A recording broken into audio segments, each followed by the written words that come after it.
सेहत संवाद में आज हम आपको बताएंगे किडनी से जुड़ी समस्याओं के बारे में। अगर आप किडनी की समस्याओं से परेशान हैं तो आज हम बताएंगे कि कैसे अपनी किडनी को सुरक्षित रखें और स्वस्थ रखें।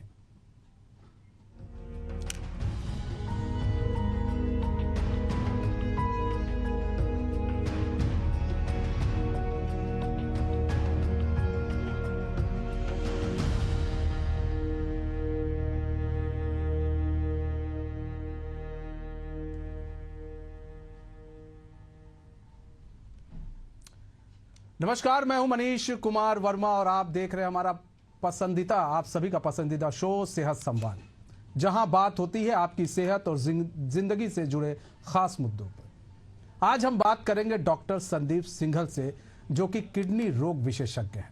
तो पहले तो डॉक्टर संदीप सिंघल जी, बहुत बहुत स्वागत है आपका एशियन न्यूज में।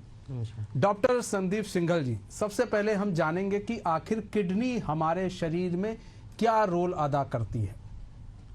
किडनी शरीर में दो किडनी रहता है सबके, जो मुट्ठी भर जितना साइज का रहता है स्पाइन के आजू बाजू में और रिब केज के नीचे में। और किडनी एक बहुत ही इम्पोर्टेंट ऑर्गन है जो बाकी सब ऑर्गन से कनेक्टेड है। आप सभी जानते हैं जैसे किडनी ब्लड फिल्टर करने का काम करती है, यूरिन के जो रास्ते से कचरा साफ करने का काम किडनी करती है। इसके अलावा भी शरीर में पानी की मात्रा और इलेक्ट्रोलाइट्स जो सार की मात्रा है वो किडनी करती है। जैसे पानी ज़्यादा पीते हो तो यूरिन ज़्यादा आता है, या पानी कम पीते हैं, डिहाइड्रेशन है, तो तब यूरिन की मात्रा कम हो जाती है। इसके अलावा भी 3 किडनी के मुख्य काम है जो आप सभी को पता नहीं है। जैसे कि शरीर में खून बनाने में किडनी का मोस्ट इम्पॉर्टेंट रोल है। किडनी से एक हार्मोन तैयार होता है जो इरिथ्रोपोएटिन, जो शरीर में ब्लड बनाने में हेल्प करता है। दूसरा, बोन हेल्थ में भी बहुत इम्पोर्टेंट रोल है किडनी का। किडनी जो विटामिन डी मिलता है हमें सनलाइट से, उसको एक्टिव फॉर्म में कन्वर्ट करके बॉडी में कैल्शियम और फास्फोरस की लेवल मेंटेन करके बोन हेल्थ मेंटेन करने का काम किडनी करती है। और थर्ड मोस्ट इम्पॉर्टेंट है, ब्लड प्रेशर रेगुलेट करने का काम किडनी का होता है। अगर कम उम्र में ब्लड प्रेशर बढ़ रहा है या बीपी की बीमारी आ रही है तो आप सभी ने अपना किडनी की जांच करवानी चाहिए। ये किडनी के कारण ब्लड प्रेशर की बीमारी हो सकती है। अच्छा, एक चीज़ और है, जब किडनी से संबंधित चीज़ें हैं आप बता रहे हैं, किडनी के खराब होने के जो शुरुआती लक्षण है वो क्या है? ये बहुत ही अनफॉर्चुनेट है कि किडनी डिसीज में शुरुआती स्टेज में कोई लक्षण मिलते नहीं है। किडनी डिसीज एक साइलेंट डिसीज है, इसलिए हर बीपी और शुगर के मरीजों को जो हाई रिस्क पेशेंट्स है उन्हें अपना किडनी की जांच रेगुलर समय समय पे करवाना चाहिए। जी, सिंपल ब्लड टेस्ट रहता है, किडनी फंक्शन टेस्ट, और यूरिन में हम यूरिन रूटीन टेस्ट करते हैं। उससे हमें पता चलता है कि किडनी की बीमारी है और वो अर्ली स्टेज में हम पकड़ पाते हैं। कुछ मरीजों को कुछ सिम्टम्स आते हैं अर्ली स्टेजेस में, जैसे कि पैरों में स्वेलिंग आना, सूजन आना, और लेट स्टेजेस में ही सब सिम्टम्स मिलते हैं किडनी के, जैसे भूख कम लगना, उल्टी जैसा लगना, मुंह सुबह कड़वा लगना और यूरिन कम आना। उससे फिर पैरों में स्वेलिंग और चलने में सांस लेने की दिक्कत होती है। या अगर टॉक्सिन्स काफ़ी ज़्यादा शरीर में हो गए तो दिमाग पे भी असर होता है इसका। तो ये सब लक्षण मोस्टली जब किडनी का काम 15-20% रह जाता है तभी आते हैं। इससे शुरुआत के स्टेज में किडनी की बीमारी पकड़ना थोड़ा मुश्किल रहता है। अगर आप रूटीन टेस्ट करवाते हो तो उसमें ही आप किडनी की बीमारी अर्ली स्टेज में पकड़ पाते हो। अच्छा, हम बात करें किडनी और हृदय रोग का आपस में संबंध क्या है? किडनी सारे ऑर्गन से कनेक्टेड है। हार्ट से जो हार्ट का पंपिंग का ब्लड सप्लाई है मोस्टली 20 to 25% ईच पंपिंग में ब्लड सप्लाई किडनी को मिलता है। तो kidney and heart are directly connected. अगर किडनी का काम कमज़ोर हो जाता है तो यूरिन की मात्रा कम होती है और हार्ट पे लोड बढ़ता है। अगर हार्ट कमज़ोर हो जाता है तो किडनी को ब्लड सप्लाई कम मिलता है, किडनी कमज़ोर होता है। तो अगर कोई भी ऑर्गन कम काम कर रहा है तो एक दूसरे को खराब करने में वो रोल ये करते हैं। इसलिए kidney health is also important for maintaining other body functions normal, functioning normally. अच्छा, ये बात की जाए, हृदय जो हाई ब्लड प्रेशर और डायबिटीज किडनी को प्रभावित करते हैं, कैसे प्रभावित करते हैं? तो पहले तो हम बात करेंगे ब्लड प्रेशर की। हाई ब्लड प्रेशर ये डायरेक्टली किडनी से रिलेटेड है। जैसे मैंने अभी बताया था, किडनी ब्लड प्रेशर रेगुलेट करने का काम करती है। अगर ब्लड प्रेशर बढ़ा है, कंट्रोल में नहीं है, तो डायरेक्टली किडनी पे असर करता है। तो साइकिल की तरह है, अगर किडनी पे असर है तो ब्लड प्रेशर बढ़ता है। बहुत से किडनी मरीजों की ब्लड प्रेशर की बीमारी काफ़ी दवा से कंट्रोल में नहीं आती है, और अगर ब्लड प्रेशर अच्छे से कंट्रोल नहीं है तो किडनी का काम और बिगड़ता है। दूसरा हम बात करते हैं डायबिटीज़ के बारे में। Diabetes world wide most common cause है किडनी खराब करने का। जो अगर आप देखते हैं मोर देन 50% लोगों की किडनी खराब डायबिटीज़ की वजह से, और इंडिया एक डायबिटिक कैपिटल है अभी। तो इसलिए हम आमतौर पे किडनी के पेशेंट्स डायबिटीज़ के कारण किडनी खराब होती है। तो डायबिटीज़ पेशेंट को क्या करना चाहिए जिससे किडनी खराब ना हो? तो उन्हें रेगुलर अपना किडनी का जांच करना चाहिए, शुगर कंट्रोल रखना चाहिए, और ऐसे कुछ मेडिकेशंस है जो इनिशियल स्टेज में जब किडनी का काम 50% के आसपास है तब हम अगर वो मेडिकेशंस देते हैं तो हम डायबिटिक किडनी डिसीज़ को बिगड़ने से रोक सकते हैं। तो इसलिए मरीजों को, हर डायबिटिक पेशेंट को अर्ली स्टेजेस में अपना किडनी की जांच करके नेफ्रोलॉजिस्ट से मिलना चाहिए। अच्छा, बार बार बात होती है पानी पीने को लेकर। कितना पानी पीना चाहिए रोजाना? एक साधारण व्यक्ति को कितना पानी पीना चाहिए जिससे किडनी की जो समस्या है उससे बचा जा सके? ये सब हार्ड एंड फास्ट नहीं है, एक्चुअली सबका अलग अलग रिक्वायरमेंट रहता है। मोस्टली अगर आपका यूरिन का कलर येलो आ रहा है इसका मतलब आप पानी कम पी रहे हैं। तो यूरिन हमेशा, जो आपको यूरिन पेशाब आता है वो सफ़ेद होना चाहिए।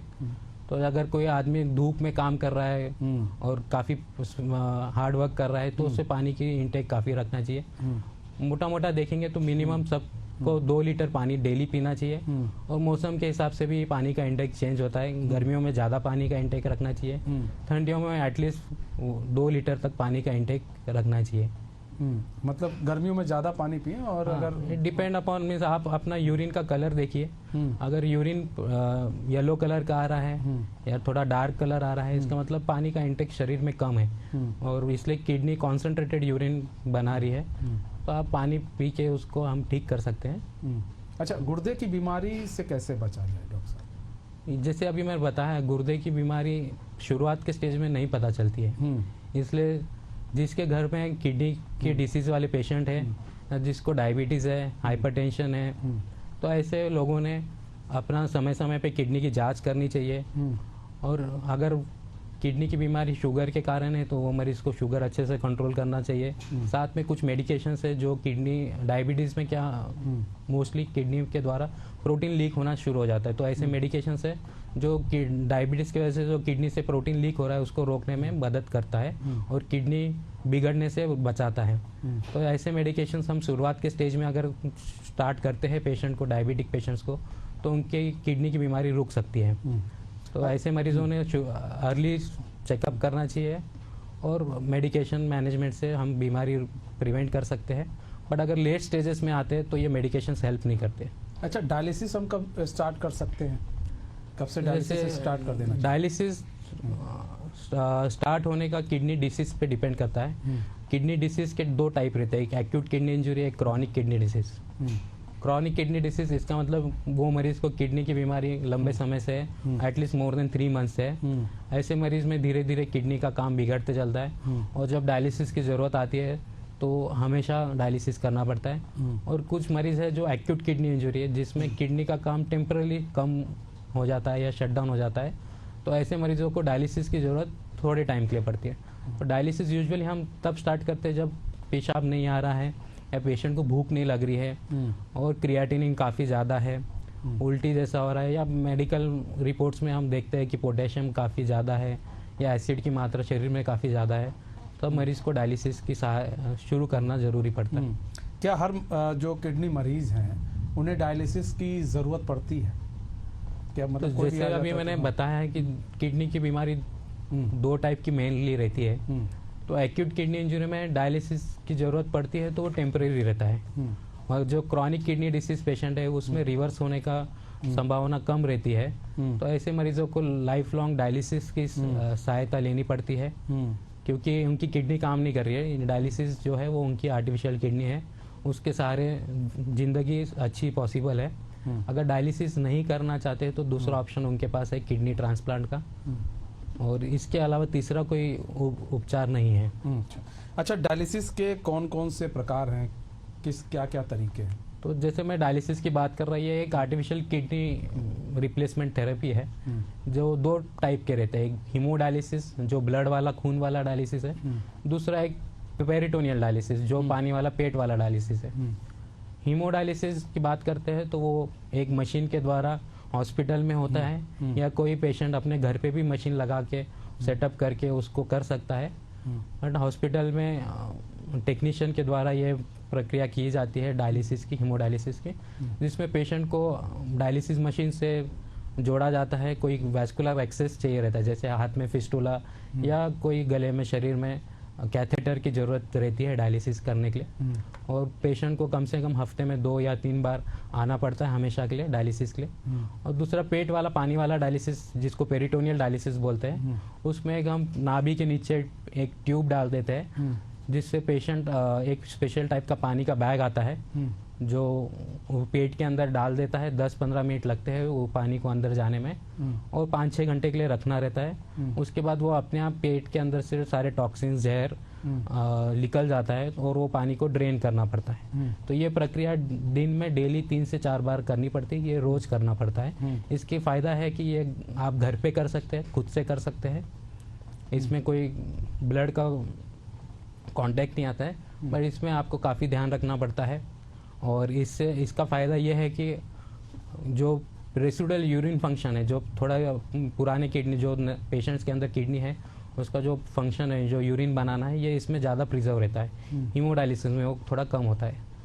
तो आजकल अगर आप देखते हैं तो कुछ कंट्रीज़ में जैसे Hong Kong and Thailand, they have first PD policy that कोई भी पेशेंट अगर डायलिसिस पे आता है तो उनको वो पेरिटोनियल डायलिसिस, पानी वाला डायलिसिस ही स्टार्ट करते हैं। अगर उसमें दिक्कत आती है तब पेशेंट को हीमोडायलिसिस पे शिफ्ट करते हैं। अच्छा, ये जो हीमोडायलिसिस है, जो पेरिटोनियल डायलिसिस है, ये हर व्यक्ति कर सकता है या फिर इसके लिए कौन होता है जिसको आप लोग ये प्रेफर करते हैं कि नहीं आपको ये करना है?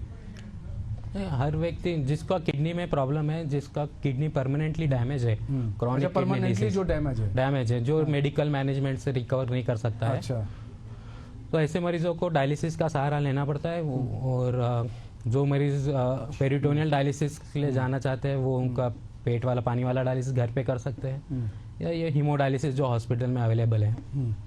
अच्छा, ये लंबे समय तक डायलिसिस करने से साइड इफेक्ट क्या होता है?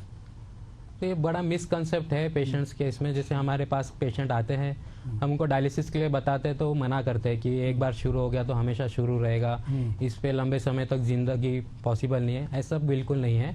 डायलिसिस पे काफ़ी लोग अच्छे से कर रहे हैं।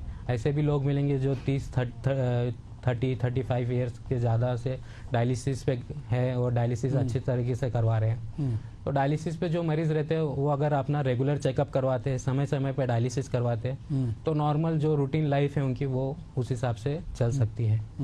अच्छा, किडनी ट्रांसप्लांट की बड़ी बात आती है, किडनी ट्रांसप्लांट को लेकर भी। तो किडनी ट्रांसप्लांट की बात करें तो किडनी ट्रांसप्लांट कितना सक्सेस है आज की डेट में?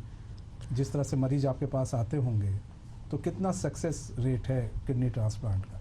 किडनी ट्रांसप्लांट का अच्छा सक्सेस रेट है। और kidney transplant ideally best modality है रीनल रिप्लेसमेंट थेरेपी का, जब पेशेंट की किडनी परमानेंटली डैमेज हो जाती है। क्योंकि किडनी ट्रांसप्लांट में अगर ओवरऑल देखते हैं खर्चा भी कम है, मरीज अपनी पहले की रूटीन लाइफ कर सकता है, काम पे जा सकता है।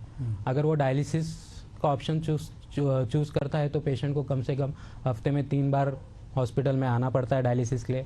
कभी अगर डायलिसिस में बीपी कम हो गया या बीपी ज़्यादा हो गया या कभी इमरजेंसीज हो गई तो उसमें बीच बीच में एडमिट होना पड़ता है। अगर ट्रांसप्लांट की बात करते हैं तो पेशेंट की ट्रांसप्लांट के बाद रूटीन लाइफ हो जाती है। He can go back to his work, routine काम कर सकता है, is not dependent on any family member. तो डायलिसिस में काफ़ी रिस्ट्रिक्शंस आ जाते हैं, फैमिली भी पूरी अफेक्ट करती है। किडनी ट्रांसप्लांट का सक्सेस की बात करते हैं तो फर्स्ट ईयर में मोर देन 95% सक्सेस रेट है। डायलिसिस के कंपैरिजन में काफ़ी ज़्यादा सक्सेस रेट किडनी ट्रांसप्लांट का है। अगर कोई मरीज की किडनी ट्रांसप्लांट के बाद किडनी खराब होती है तो उसके बाद उसको डायलिसिस की ऑप्शन है, उस पर दोबारा वो डायलिसिस पे जा सकता है, या उसके बाद दूसरा ट्रांसप्लांट करवा सकता है, या तीसरा भी किडनी ट्रांसप्लांट करवा मतलब सकता आप चाहे जितनी बार करवा लें, या मतलब किडनी ट्रांसप्लांट एक बार हो गया तो उसके बाद वो भी खराब होने की संभावना रहती है। कुछ मरीजों में रहती है हाँ। तो वो दूसरा ट्रांसप्लांट भी करवाते हैं, तीसरा भी करवाते हैं। और कुछ मजे मरीजों की में बात जैसे बताए कि- तो सारे के सारे किडनी वो सब पेशेंट के अंदर रहते हैं। अच्छा। तो हम ट्रांसप्लांट में पुरानी किडनी निकालते नहीं हैं, नए जगह पे किडनी लगाते हैं। अगर कोई पेशेंट सेकेंड ट्रांसप्लांट करवाता है, थर्ड ट्रांसप्लांट करवाता है, वो सारे किडनी पेशेंट्स के अंदर ही रहते हैं। अच्छा, मतलब जितनी भी आप ट्रांसप्लांट करते हैं वो किडनी वहीं रहता है? वही मतलब रहता है। अगर स्पेस का प्रॉब्लम है या इन्फेक्शन हो गया है या कुछ प्रॉब्लम है तब निकाली जाती है, नहीं तो उधर छोड़ते हैं, क्योंकि अच्छा, उसका भी किन मरीजों में एडवांटेज। ये ज्यादा जरूरत पड़ जाती है आपको, जब बार बार किडनी जो है बदलने की जरूरत किन मरीजों में ज्यादा हो जाती है? नहीं, जैसे अगर ट्रांसप्लांट के बाद पेशेंट ने ध्यान नहीं दिया है, मेडिकेशंस बंद कर दिए, तो रिजेक्शन के रिस्क ज़्यादा रहती है। तो ट्रांसप्लांट के बाद भी ऐसा नहीं कि एक बार हो गया तो आप दवाई छोड़ दो या डॉक्टर को दिखाना बंद कर दो। आपको रेगुलर फॉलोअप में रहना पड़ता है, मेडिकेशंस का डोज एडजस्ट करना पड़ता है। अगर कोई दिक्कत आ रही है या क्रिएटिनिन बढ़ रहा है ट्रांसप्लांट के बाद, तो डॉक्टर जो नेफ्रोलॉजिस्ट है वो किडनी बायोप्सी करके देखते हैं कि क्या दिक्कत है किडनी में, और इसका इलाज अगर सही टाइम पे हो गया तो हम वो किडनी को बचा सकते हैं। अच्छा, एक चीज और भी है, जैसे आपने कहा कि किडनी जो हम लोग ट्रांसप्लांट करते हैं वो जो पुरानी किडनी है उसी में लगी रहती है और फिर आप लोग ट्रांसप्लांट कर देते हैं उसमें। तो जो पुरानी किडनी है जो खराब हो चुकी है, फिर ऐसे में उस किडनी का असर क्या दूसरे किडनी पर नहीं पड़ता है फिर? नहीं। अच्छा, अगर किडनी में इन्फेक्शन है तब वही, हाँ। ये किडनी खराब होने का कारण इन्फेक्शन नहीं है। कई कि बहुत से मरीजों में जो क्रॉनिक किडनी डिसीज की बात कर रहे हो उसमें किडनी छोटा हो जाता है। कई ग्लोमेरुलोनेफ्राइटिस डिसीज है या डायबिटिक किडनी डिसीज जिसमें किडनी नॉर्मल साइज भी रहता है और काम करना बंद करता है, तो उसको रखने से कोई प्रॉब्लम नहीं है। उल्टा जो अगर जैसे ट्रांसप्लांट के बाद शरीर में एंटीबॉडीज बनते हैं तो वो नेटिव किडनी पे असर करते हैं, ना कि जो नया किडनी डाला है। इसलिए हम सम्प हाइपोथेसिस के वजह से जो नई किडनी ट्रांसप्लांट है वो पुराना किडनी निकालते नहीं, वहाँ पे ही रखते हैं ताकि जो असर पड़े पुराने पे पड़े। अच्छा, किडनी ट्रांसप्लांट के बाद मरीजों की जीवन शैली वो कैसी होनी चाहिए और किस तरह क्या होती है, कैसी होती है? तो ये किडनी ट्रांसप्लांट के बाद मरीजों की जीवन शैली काफ़ी अच्छे से इम्प्रूव हो जाती है। वो रूटीन अपने नॉर्मल लाइफ या काम जो कर रहा है वो कर सकता है, और उसको ध्यान रखना पड़ता है कि दवाई टाइम पे ले, क्राउडेड प्लेसेस अवॉइड करे, बाहर का अनहाइजीनिक फूड वाटर इंटेक ना करे। ये कुछ प्रिकॉशन से वो लेने पड़ते हैं। जैसे हम कोविड के टाइम पे करते थे सब, वो किडनी पेशेंट्स को हमेशा, ट्रांसप्लांट पेशेंट को हमेशा रखना पड़ता है। अच्छा, बच्चों के अंदर में जो किडनी बीमारी जो होती है उनके क्या कारण होते हैं, जो बच्चों के अंदर किडनी की बीमारी? आमतौर पे जो बच्चों को किडनी का प्रॉब्लम होता है वो नेफ्रोटिक सिंड्रोम नाम की बीमारी है, जिसमें पेशाब के द्वारा काफ़ी प्रोटीन लीक होता है। तो ये कॉमन बीमारी है। छोटे बच्चे जैसे 1 साल की उम्र से लेके 15 साल तक ये बीमारी कॉमनली पाई जाती है, और ये बीमारी जैसे मिनिमल चेंज डिसीज नाम का मोस्टली रहता है ये बच्चों में, तो उसमें हम बायोप्सी नहीं करते हैं और मेडिकल मैनेजमेंट से कंट्रोल हो सकती है। मगर ये बीमारी का ये है कि आफ्टर मेडिकल मैनेजमेंट ये दोबारा मीन्स फ्रीक्वेंटली रिलैप्स कर सकती है। तो ऐसे में बच्चों के पेरेंट्स को धीरज रखना पड़ता है और समय पे इसका इलाज करवाना चाहिए, तो ये बीमारी आगे चलकर किडनी पे डैमेज नहीं करे। और इसमें किडनी फंक्शंस जो है क्रिएटिनिन वो नॉर्मल रहता है, प्रोटीन लीक रहता है, मेडिकल मैनेजमेंट से कंट्रोलेबल है। तो और बाकी दूसरा हम देखते हैं जो पेशेंट्स की बच्चों में किडनी परमानेंटली डैमेज है, ये या पेशेंट को कंजेनाइटल डिफेक्ट है कुछ, या हीमोलाइटिक यूरेमिक सिंड्रोम, इसमें किडनी जल्दी खराब हो जाता है। तो इसलिए अगर किडनी में प्रॉब्लम है तो समय पे और उसका अर्ली डिटेक्शन का मेजर रोल है। जैसे ये हीमोलाइटिक यूरेमिक सिंड्रोम में अगर समय पे बीमारी पता चल गई तो हम प्लाज्माफेरेसिस से किडनी बचा सकते हैं और पेशेंट मरीजों को क्रॉनिक किडनी डिसीज से बचा सकते हैं, डायलिसिस से बचा सकते हैं। अच्छा, ये जो किडनी को स्वस्थ रखने के लिए अगर बात करें तो हमें किस तरह का भोजन करना चाहिए, अपनी जीवन शैली क्या होनी चाहिए, लोगों की जीवन शैली क्या होनी चाहिए? तो फूड का डायरेक्ट रिलेशन नहीं है किडनी से। अगर हम देखते हैं कि अगर जो मरीज की किडनी खराब हो गई है तो उनमें रेस्ट्रिक्शंस रहते हैं, जैसे पानी का इंटेक कम रखना है, नमक का इंटेक कम रखना है, क्योंकि अगर पानी और नमक का इंटेक ज़्यादा रहा तो शरीर में वाटर एब्जॉर्प्शन का ज़्यादा ये हो जाता है, और जब पेशेंट को किडनी प्रॉब्लम है तो यूरिन कम होता है, पेशाब कम बनता है, तो वो फ्लूइड ओवरलोड हो सकता है। दूसरा, किडनी जब काम कम करता है तो पोटेशियम बाहर नहीं निकाल पाता है, तो पोटेशियम की चीज़ें जैसे फल फ्रूट हो गया, ड्राई फ्रूट, चॉकलेट, नारियल पानी, केला, ये सब अवॉइड करने के लिए बोलते हैं। और नॉनवेज में रेड मीट जो है, मटन, वो स्ट्रिक्टली बंद करना पड़ता है, वो एसिड प्रोटीन बनाता है और वो किडनी पे डायरेक्टली अफेक्ट करता है। तो बाकी जो दर्द निवारक दवाइयाँ भी हैं डॉक्टर साहब, क्या वो भी किडनी पर असर करती हैं? क्योंकि अक्सर कहा जाता है, बोला जाता है कि ज़्यादा दर्द निवारक दवाई ना खाएं, किडनी पर सीधा असर करता है। जो patients over the counter intake करते हैं इंसेट्स का, जैसे डाइक्लोफिनाक, वोवेरॉन, कॉम्बीफ्लैम, ये सब किडनी पे डायरेक्ट इफेक्ट करती है। बट इसका अगर डेली में सेवन हो रहा है, हाई डोज में हो रहा है, तो उसका असर होता है। और जो मरीज में ऑलरेडी थोड़ा किडनी डैमेज है, इसमें ये गोली का एक डोज भी भारी पड़ जाता है। एक डोज भी भारी पड़ जाता है, तो इसलिए ये सब अवॉइड करना चाहिए। बिना डॉक्टर की सलाह ये पेन किलर्स लेना नहीं चाहिए। और ऐसे भी पेन किलर्स है जो किडनी सेफ है, वो इनटेक हम मीन्स जो अगर किडनी के पेशेंट्स है उसमें हम सेफ पेन किलर्स का एडवाइस करते हैं। अच्छा, इंटरवेंशन नेफ्रोलॉजी क्या होती है, ये डॉक्टर साहब क्या है? तो ये इंटरवेंशन नेफ्रोलॉजी एक अपकमिंग स्पेशलिटी है नेफ्रो में, किडनी स्पेशलिस्ट में। तो इधर रायपुर में मैं नेफ्रोलॉजी के अलावा मैं इंटरवेंशन में भी मेरा रुचि है, इंटरेस्ट है और मेरी स्पेशलिटी है। जैसे डायलिसिस के पेशेंट हमारे जिनका डायलिसिस फिस्टुला के द्वारा होता है, अगर उसमें फिस्टुला में दिक्कत आ गई है या फिस्टुला काम नहीं कर रहा है या हाथ में स्वेलिंग आ गई या डायलिसिस करने के बाद नीडल निकालने के बाद ब्लीडिंग काफ़ी टाइम तक रुक नहीं रहा है, तो इसका मतलब है कि फिस्टुला में अंदर किधर रुकावट है, तो उसमें हमें एंडोवेस्कुलर इंटरवेंशन करना पड़ता है। तो वो जो नस अगर बंद है उसको बलून के द्वारा ओपन करना पड़ता है। तो ये आमतौर पे दूसरे स्पेशलिटी के डॉक्टर करते हैं, बट मैं काफ़ी समय से ये कर रहा हूँ प्रोसीजर, और काफ़ी अच्छा सक्सेसफुल रेट है मेरा प्रोसीजर का। तो ऐसे मरीज जिनको फिस्टुला में प्रॉब्लम है या हाथ में स्वेलिंग है या कैथेटर रिलेटेड कोई इशू है, जैसे डायलिसिस का कैथेटर अगर किसी का डिफ़िकल्टी है, तो वो सब प्रोसीजर इंटरवेंशन स्पेशलिटी जो है नेफ्रोलॉजिस्ट है वो करते हैं। और मैं यहाँ पे आपको रायपुर में ये फैसिलिटी मेरे द्वारा आपको उपलब्ध है। अच्छा, एक चीज़ और भी है, किडनी में इन्फेक्शन हो जाता है, अक्सर देखते हैं किडनी में इन्फेक्शन हो गया, तो इस इन्फेक्शन से कैसे बचा जाए और कैसे इन इन्फेक्शन से दूर रहे मरीज, और कैसे होता है ये इन्फेक्शन?